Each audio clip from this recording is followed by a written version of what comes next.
दोस्तों इस time India के पावर स्पेस में एक बहुत ही ज़्यादा तूफानी रैली चल रही है। इनफैक्ट कुछ कंपनीज ऐसी हैं जो पिछले 6 महीने में अपना प्राइस डबल कर चुकी है। तो इस समय चल क्या रहा है, because of the huge super cycle that is on going with in India as well as globally, because of the demand in the grid upgradation, transformer की जो डिमांड बढ़ती जा रही है और रिन्यूएबल रिसोर्सेज की जो डिमांड बढ़ती जा रही है, बी इट विंड टर्बाइंस और बेसिकली जो जनरेटर सेट्स हैं, उन सब की डिमांड बढ़ती जा रही है। उस वजह से पूरे सेक्टर में एक बहुत ही ज़्यादा रैली चल रही है। एंड अगर आप देखें तो मोटा मोटी हर सब सेगमेंट बहुत अच्छे से ग्रो कर रहा है। तो एक बहुत ही यूनिक सब सेक्टर है इसका, जो बेसिकली कॉपर वाइंडिंग वायर्स बनाता है या बेसिकली मैग्नेटिक वायर्स बनाता है, जो कि हॉरिजॉन्टली होता है and basically cuts across all the sub sector with in the power space. तो इसमें मोटा मोटी 4 कंपनीज लिस्टेड हैं, basically precision wires, KSH international, Vidya wires and Ram Ratan wires. तो ये सब कंपनीज ने बहुत ही अच्छा रिटर्न दिया है अपने शेयर होल्डर्स को पिछले 1 साल में। एंड इन कंपनीज के जो टॉप लाइन ग्रोथ है, मोटा मोटी जो सब कंपनीज के टॉप लाइन ग्रोथ है वो अप्रॉक्सीमेटली 50% रहे हैं 1 साल के अंदर अंदर।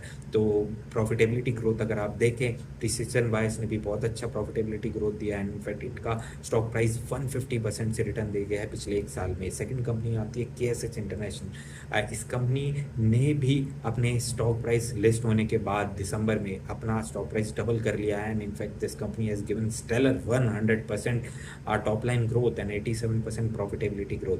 Third company Ram Ratan wires, ये कंपनी बेसिकली सिस्टर कंपनी है राम रतन केबल की।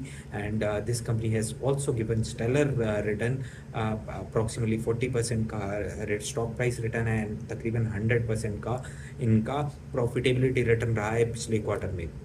एक और कंपनी विद्या वायर्स करके कंपनी आती है, जो इस कंपनी ने भी दिसंबर में लिस्ट हुई एंड उसके बाद इस कंपनी ने भी अप्रॉक्सीमेटली अपना स्टॉक प्राइस डबल से ज़्यादा कर लिया है। And in fact the all these companies are facing huge demand. Companies की अगर आप कौन कॉल पढ़ें तो मैनेजमेंट का कहना है कि they are setting up new capex, I mean doing new capex and setting up new plans. And वहाँ पर इनकी यूटिलाइजेशन बढ़ती जा रही है because of the huge demand across the sub sector of the power space.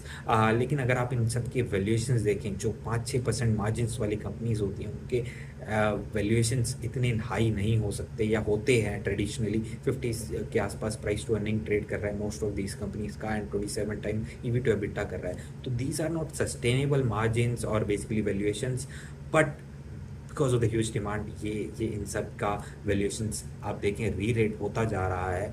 But one has to keep an eye on the huge demand and margins to make